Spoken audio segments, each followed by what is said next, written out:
Okay, it's going to be a review of SummerSlam 2008. So going all the way back to August 17th, 2008 from Indianapolis, Indiana, the home of Reggie Miller and the Indiana Pacers. The Conseco Fieldhouse, they do it in attendance of about 15,997. The buy rate is 477,000 buys. The biggest blockbuster of the summer. So it was pretty cool. If anyone remembers this set, it was almost like a old school movie theater setup. Really, really one of the best setups that I think SummerSlam has ever had. And it's tough to remember a lot of the setups around 2008, but this one really stood out. So good setup, good presentation. I got to say, a great SummerSlam. For that decade, for that time, I think this is probably the better than 2006, better than 2007. I would just put it like this, probably the best SummerSlam of the second half of the 2000s, if that makes any sense. I think you had a lot of great things on this show. I think the Jericho and Michaels segment was great. I'll talk about it a little bit later, but ideally, you want to see those guys wrestle at SummerSlam, not kind of use the segment to build up to the next pay-per-view, but that's what they did here. The main event, the Hell in a Cell, it delivered. No matter how you look at it, Taker and Edge, it was arguably the best match that they had. It was, easily the top 3 match of the year for WWE in 2008. So the Hell in a Cell match, it was pretty damn good. And the first time you ever got to see John Cena and Batista, I really feel like that's what kind of carried the bulk of the interest in the buy rate is, the first time you get to see John and Dave Batista go at it. So we're going to get right down to it. First match on the show, we got MVP taking on Jeff Hardy. I thought this was good. I thought this was good stuff. The fans were into Jeff. I thought MVP got some chance as well. Just a really, really fun match. Hardy doing the whisper in the wind. Montel Vontavious' kicks looked really aggressive and really sharp. You actually had Shelton Benjamin kind of came out of nowhere. You didn't even get a shot of Shelton Benjamin's face. You just see him with he's got that gold standard hair at the time, but he just kind of came out to distract Jeff Hardy, and MVP goes over with the big boot there. But definitely a good opener for SummerSlam. I will put this above the openers from 2005, 2006, and 2007 easily. It just had a lot of juice behind it, and Jeff was, Jeff would actually win the title by the end of the year, and this was just a nice, solid match to, get a feel for how over Jeff Hardy was. All right, next up we're going to go to Marella, Santino Marella and Beth Phoenix. Taking on Kofi Kingston and Mickie James. Really, really interesting match right here. So this is a mixed tag team match, intergender match, and you have the Intercontinental Championship on the line and the Women's Championship on the line. So, whoever gets the pinfall, that team will win both belts. So it's a really interesting stipulation right here. So, China actually won the Intercontinental Championship, I believe, in 1999. Which pissed Jericho off in the storyline. But yeah, this might have been one of the only other times where a woman won the IC title, but Beth actually won it for Santino. So Beth actually gets the pinfall here on Mickie James after Mickie does a DDT. Kofi's actually out of the ring selling a knee injury. Mickie hits a beautiful DDT on Santino, but that opens the door for Beth to hit her finisher on Mickie. I thought this match was a lot of fun. I thought Kofi showed a lot of energy out there. Santino, his backstage program with the unibrow, he actually had the unibrow at the time. He was saying that it drives Beth Phoenix crazy. So before Anthony Davis, before AD, his nickname is the unibrow as well. You had Santino rocking the unibrow here. I got to say, it probably doesn't sound sexy, but when you watch this match in the context of the show, I thought it was actually a lot of fun. So Santino's a new Intercontinental Champion thanks to Beth Phoenix, and Beth is still the Women's Champion. Next up, we're going to get Matt Hardy and Mark Henry wrestling for the ECW Championship. So Mark Henry is actually the ECW Champion at the time. He takes on Matt Hardy. The match goes 33 seconds. It ends by a DQ because of Tony Atlas, WWE Hall of Famer, You've seen him in some of these Dark Side of the Rings. He was really instrumental in, I think was it the Bruiser Brody Dark Side of the Ring? I think that was it. He gave some really, really interesting sound bites on the Bruiser Brody Dark Side of the Ring. But yeah, he caused the DQ, and then the Hardys, Jeff Hardy comes out and they gang up on Mark Henry. It is what it is there. But here we go. I want to talk about the segment of 2008. Huge match, or huge segment here. And when I look back at this thing, this ended CM Punk's title reign, and it's unfortunate. But the reasoning, the reasoning behind why they took the belt off of Punk. And they did the segment with Randy Orton just punting him backstage at Unforgiven. It had to do with this segment.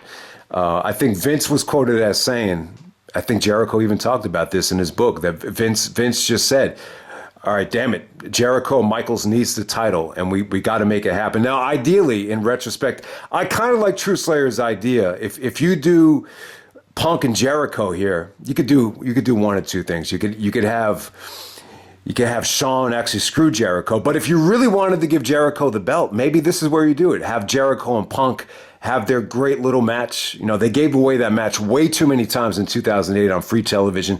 So you could have had Jericho win the belt from Punk here, and that would have easily set up. You could do the segment with Shawn actually doing the retirement angle, and then that will beautifully set up the championship match at Unforgiven.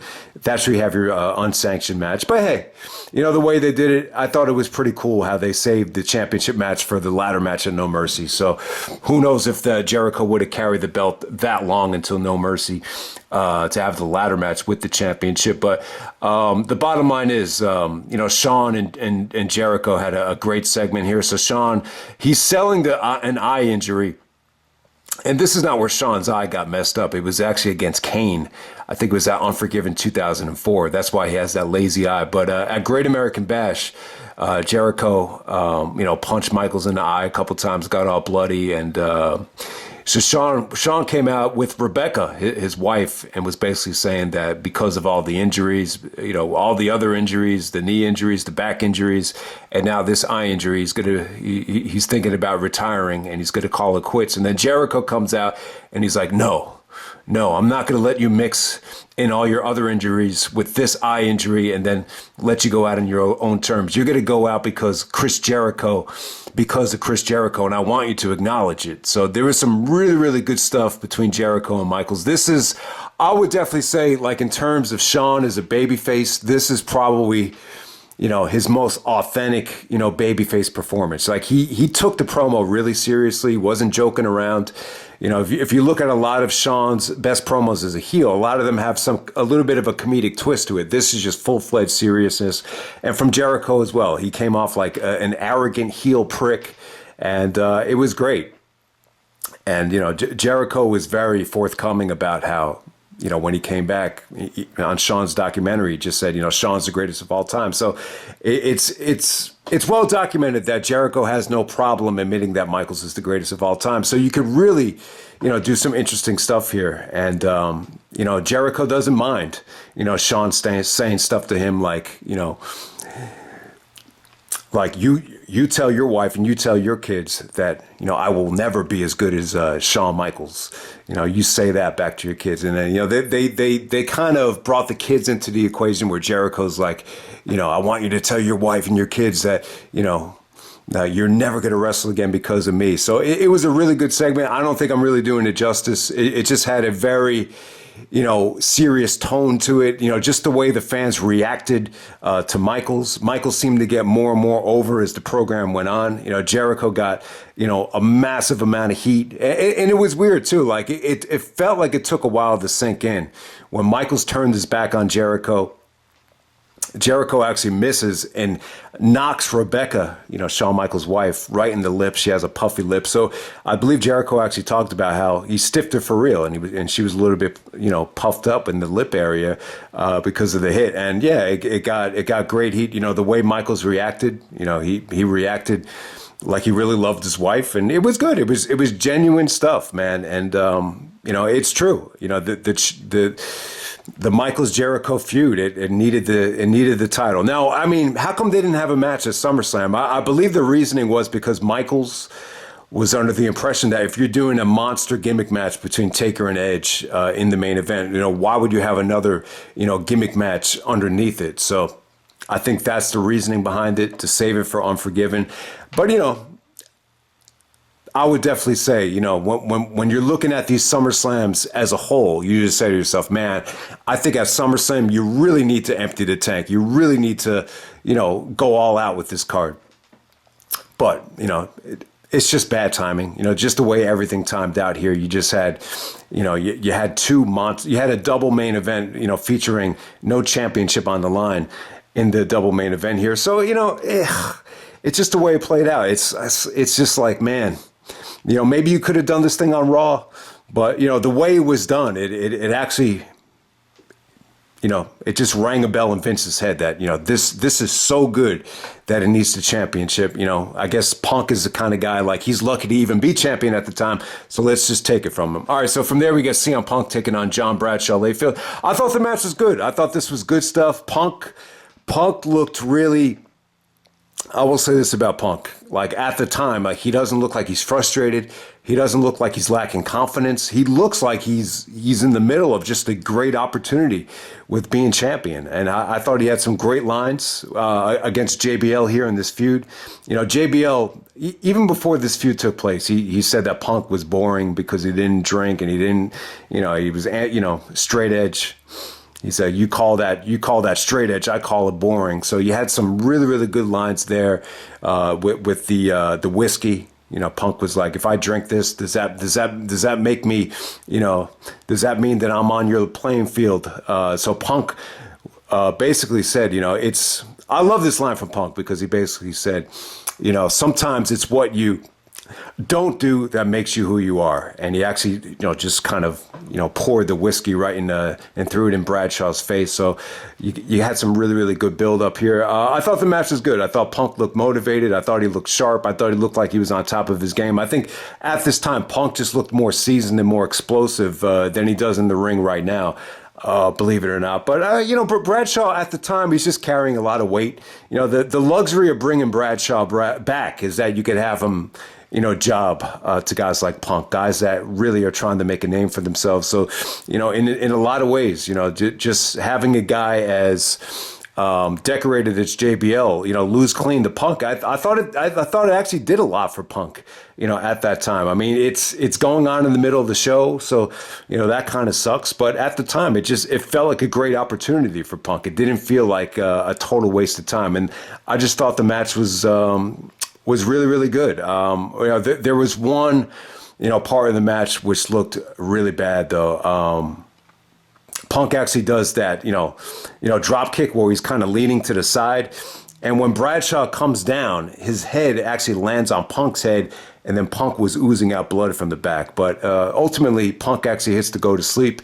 I just thought you had a lot of, great footwork from Punk with the, the martial arts kicks, and just everything here was pretty smooth. I mean, Bradshaw, I thought the effort from Bradshaw, was not bad. Some of the follow-away slams and some of the execution there was good. This was a solid, competitive matchup for the amount of time that it got.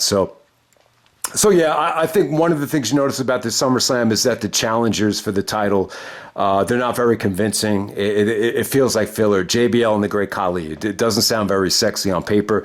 The next up, we got Triple H taking on the Great Khali for the SmackDown WWE Championship. So yeah, it seems to me like Triple H, was the one that was pushing, the take on Khali. It was supposed to be Umaga. But I think at the time, Triple H just kind of saw this as a way to kind of freshen up his title reign. I think when you have Triple H take on a guy that's on his level or a guy that's a little bit smaller than him, you kind of risk the fact of some of the fans turning on Triple H because the title reign was, we're about 4 or 5 months into the title reign, so it's quite a risk, and it's kind of safe too. Like, if you put Triple H against Khali, Triple H is going to be the underdog. He's playing a role that he has not played in a very, very long time. A babyface that's undersized. It's very rarely, just like Batista last year at SummerSlam, very rarely. So it was a good time to have Triple H back as a sympathetic babyface, even though the championship reign had been going on a long ass time. So yeah, I mean, I think the Umaga match would have been better.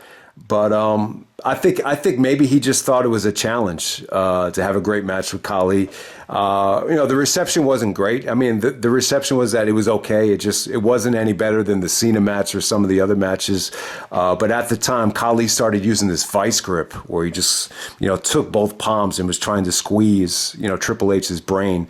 So it was a pretty devastating finisher. So in a lot of ways, it's really a chance for Triple H to kind of go toe to toe with another guy from Hollywood. It's almost like the Chaperone or Blade versus the Longest Yard. It's obviously Khali made a huge name for himself in that movie. So it's almost like a battle of the Herculean movie stars. So, but yeah, I mean, it wasn't a pretty match. I thought Triple H did some good bumping for Khali. Probably some of the best bumping anyone's ever done for Khali. But the pedigree just looked nasty, though. I mean, he, eventually Khali, took a risk and he fell into the turnbuckle. That enabled Triple H to get the pedigree, lock in both arms. It looked pretty bad, but, he was able to get him down for the pedigree. But, Triple H can, it felt like it was a lot of ego involved, that he could just kind of, tell everybody, he had to work his ass off just to get a great match out of not a great match, but a decent match out of the great Khali. But we'll move on right there. It kind of sucks that Khali was in the title match at back-to-back SummerSlams. Next up, we have Batista taking on John Cena, the first time ever. Video package here was cool. They were actually tag team champions for a week.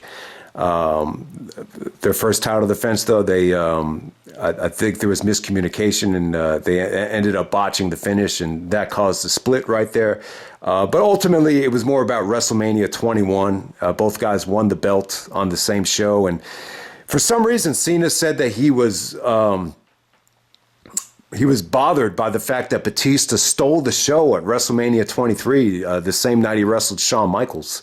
I don't know. Did Batista and Taker really steal the show over Cena and Michaels? I think it's debatable, but that's the angle that they went with here, that both guys were watching each other from afar, being that they were both competing with each other on different shows. So pretty cool storyline, pretty cool matchup.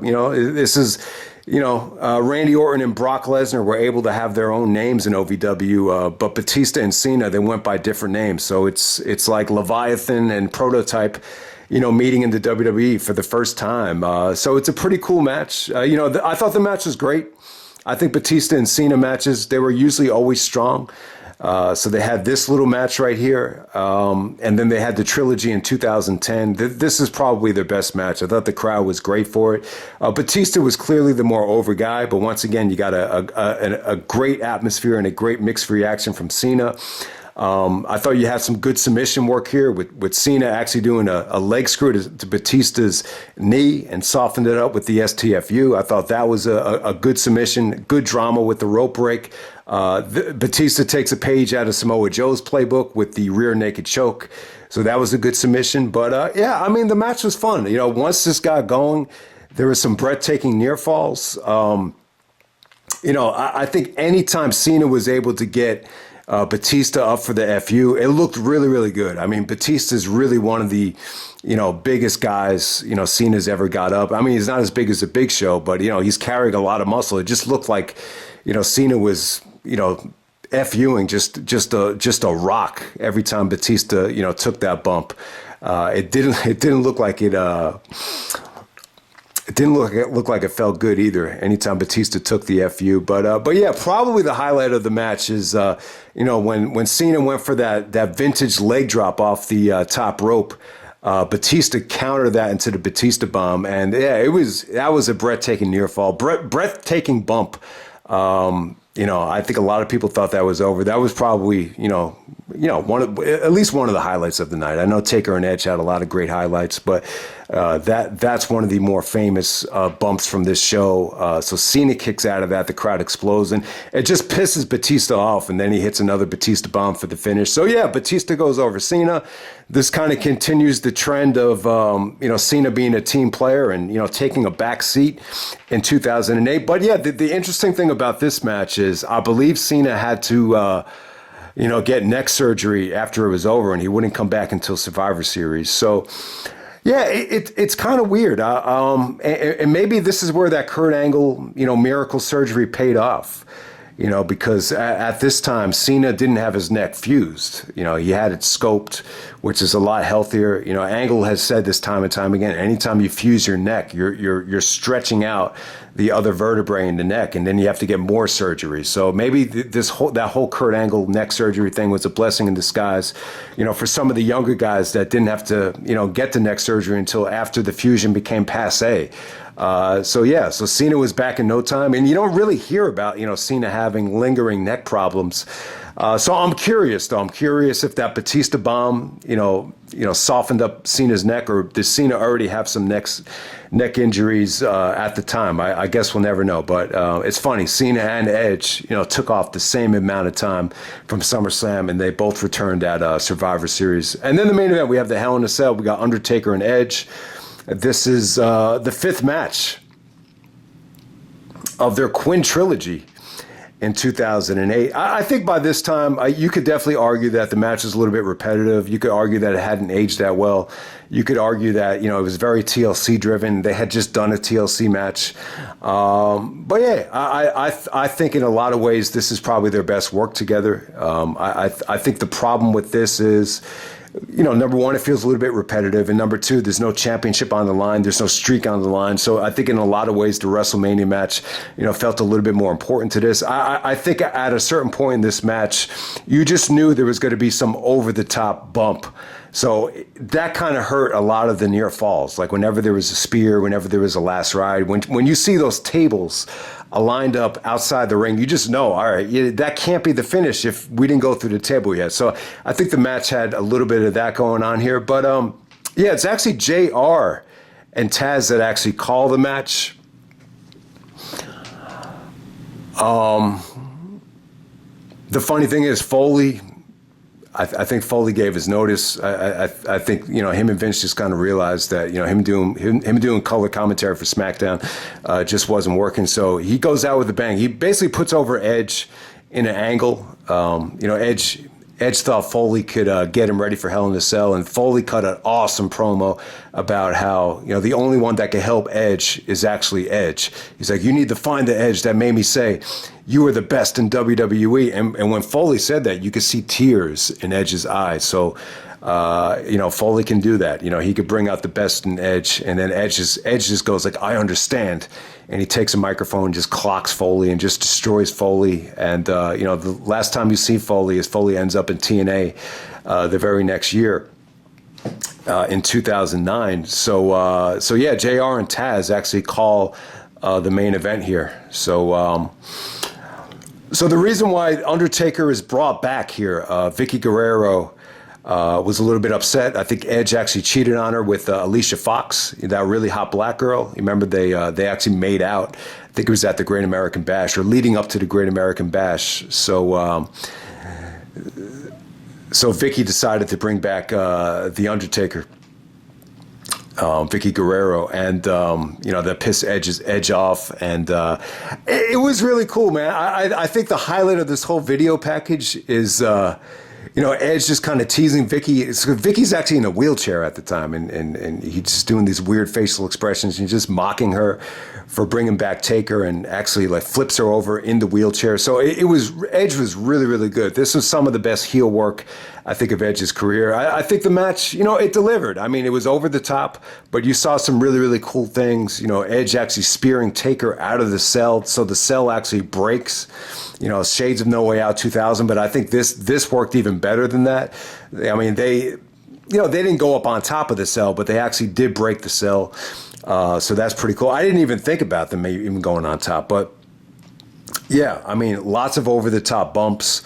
Probably the The biggest bump that Taker took in terms of like pain, he actually took an inverted DDT on the steel steps. It looked really bad. It looked like it hurt like a bitch.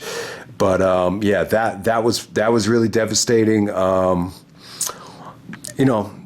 had Edge actually spearing Taker through the table. It looked really, really cool. I mean, the last ride, it looked like Taker was going to last ride Edge through a whole bunch of tables on the outside. Edge actually, jumps out of it and hits the spear. That would have been a really, really good near fall had that went on a little bit later. But I just thought the setup to that was very well executed. Taker actually busts out a spear of himself. So once again, the last ride finish, it was cool. But you just kind of knew like there was going to be another over the top bump, before that happened. So it was kind of a lackluster near fall there. But yeah, man, I mean, it was pretty cool. Taker gets his revenge. The stuff with the concerto, the camera stuff was good because it was, symbolic for the retaliation from Survivor Series. That's how the whole feud started with Edge, jumping into Hell in a Cell with Batista and costing, Taker the Hell in a Cell with Batista with the camera. And it was a great call by JR because, this is the first year WWE went HD. So he said, I think the HD in that camera stands for human devastation. So that was pretty damn cool. I mean, the aftermath here, so Taker wins, he gets the concerto, then he hits the tombstone. See, if Edge kicked out of the tombstone, that would have been the near fall that really got people jumping out of their seat. That was really the only near fall where, I just felt like, this is possibly it. So there you go with that. But after the match is over, there's mixed feelings on it. And, and it's funny, if you watch this back on DVD, they edit it with some NWO inspired, stuff with Taker. It's just a little bit weird. But Taker actually plants Edge on 2 ladders, and then he kind of choke slams him through the mat. And, I remember people, this was like, actually, to be honest with you, this was the last pay-per-view party I ever had. It was right before the school year. It's the last time, I don't even remember if we had a full crew, but this would be the last one. I just remember a lot of people saying, that was kind of corny. But I will say this, so Edge actually goes through the mat, and a couple minutes later, you could actually see the pyro. You could see the fire. So it's almost like Undertaker sent Edge to hell. So it's pretty cool when you look at it from that way. But, a lot of people didn't like the initial bump. They just thought it was a little bit forced, a little bit over the top. But, the bottom line is, I think Taker and Edge, by this point, they had done a lot. 5 Taker and Edge matches. When does it run its course? But, they didn't have a Hell in a Cell yet. Taker and Edge have a lot in common. Edge has ties to the dark side with being part of the Brood. And, Foley was very instrumental in Edge's success, saying that, Edge is the perfect balance between showmanship and athleticism. And I couldn't agree more. So Edge is a huge fan. Foley is a huge fan of Edge. You get the feeling that Taker is a huge fan of Edge as well, considering how much they work together here. The Vicky Guerrero stuff, was pretty cool as well. So it's one of the best performances of Edge's career.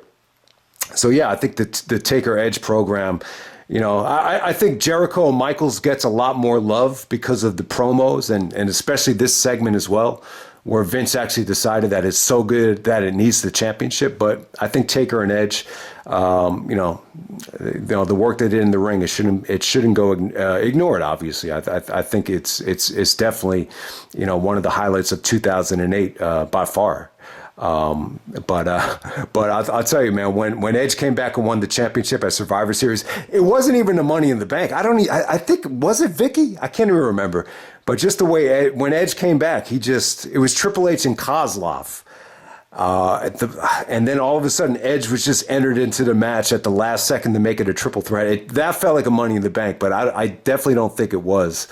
But that's how Edge came back. I think he had like a full beard at that time. But just going to end it right there. I think it's a great SummerSlam. I think it's good. I would have loved to have seen Jericho and Michaels, wrestle on this show. But you got to see that Unforgiven and No Mercy. And I love those matches. But, anytime you see Jericho and Michaels on a show and they don't wrestle, you're bound to be a little bit disappointed. But the segment was good. I mean, it was one of the best segments of the year. They actually did the Mayweather Big Show segment at No Way Out. So on the pay-per-views, years, you probably had the best segments of the year, on pay-per-view. So yeah, man, that's SummerSlam 2008. And I got to say, I think the Punk stuff, even though the Punk stuff feels like mid-card bullshit, even though he has the championship, it was still a damn good match with him and Bradshaw. I thought it was pretty damn good. So I'll leave it at that. That's SummerSlam 2008, and I'm out.